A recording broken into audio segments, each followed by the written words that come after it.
Do you have a reactive dog, but you need him to behave in public? Today I'm going to show you how to train your dog to be non-reactive, a technical process in which you can train very difficult dogs to pass others face to face. Let's go.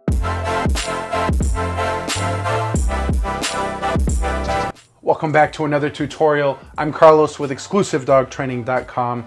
If this is your first time here and you want to train your own dog, start now by subscribing and hitting the bell so you don't miss anything.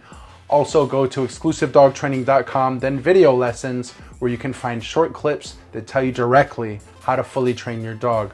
Also, if you have a comment or even a video request, leave it below and I'd be glad to get to it.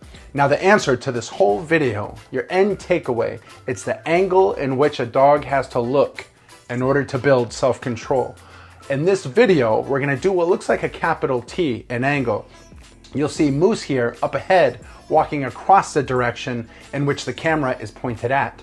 So if we speed up this dog training session, you can see how that capital T starts to gradually get broken as we face the pit bull more and more. So let's go back and look at how we train Moose. He does have some serious genetics, by the way. He latched onto a German Shepherd's ear and the humans had to peel him off. So we taught him heel as a foundation. He has to walk behind a human, sort of a mobile structure, if you would. But also later, we won't be doing the capital T anymore. He's gonna have to face other dogs and humans face to face, right? So this is where the reactive dog intends to look at the other dog and the human sidesteps in the opposite direction. For example, take this Vizsla that we trained. Hypothetically, there's a reactive dog up ahead to the left. He's passing. The Vizsla looks at him. The owner would sidestep to the right, holding him accountable as if he disobeyed heel. So his motivation to look away from the dog is because of disobeying heel, but not because he's being shocked for looking at the dog. There is a difference, and dogs know what the difference is. So along with that, you'll see his owner giving him a treat for looking away from the other dog.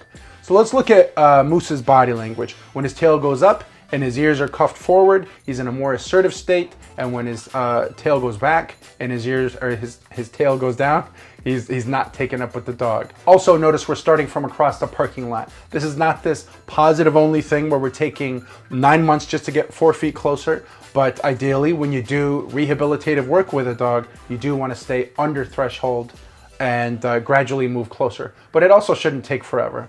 Notice the car setup. This is for timing purposes as it gives us the ability to add or remove either dog at any time. Now, cross over to voiceover with me.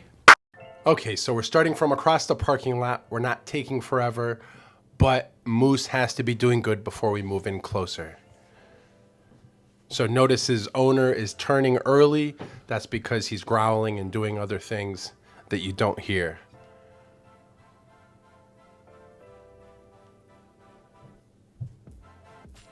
So he tries to cut him off. Moose starts getting aroused. Ears are forward, tail's up. So here we get a little closer. That probably took, I don't know, 5-7 more minutes to calm him down and get him to this level to where he's going out in front of us. In case you're wondering, like every clip that we advance, what's the difference? How long did that take? So yeah, he's more calm now. Better body language. So he even glances to the right. His ears cuff forward, tail goes up.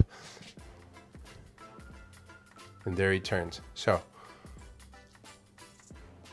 a little more prolonged now. A little more challenging for Moose. He's doing good. It's fascinating to me that every time he comes out into the circle, it's slightly different. So you have to study these things over and over again to see the differences sometimes, but there's always some little nuance. So there, he's taken up with something else. Ears are cuffed forward, tail goes up. His pet parent catches it and turns him early.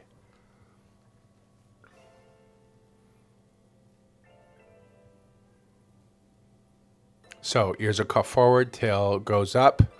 Owner turns him early again. Theoretically, a dog should always be good in one scenario, even like a nuanced micro scenario before you move on.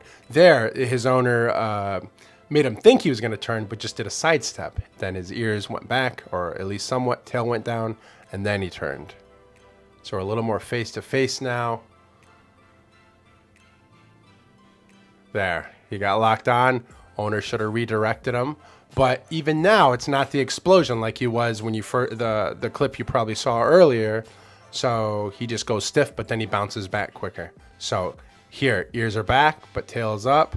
Kind of emotional states divided there, but at least he doesn't even look at the dog. And of course, then now it just gets better and better. So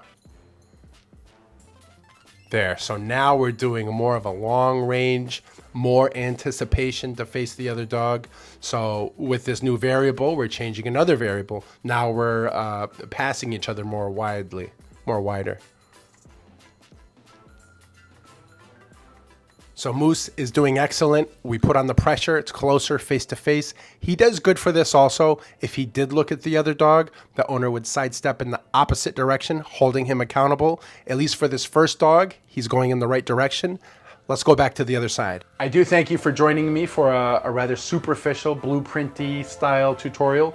If you have questions, nuanced questions regarding reactivity, or if you're struggling with anything else, leave it in the comment. I'd be glad to get to it. It's Carlos at Exclusive Dog Training, and I'll see you at the next tutorial.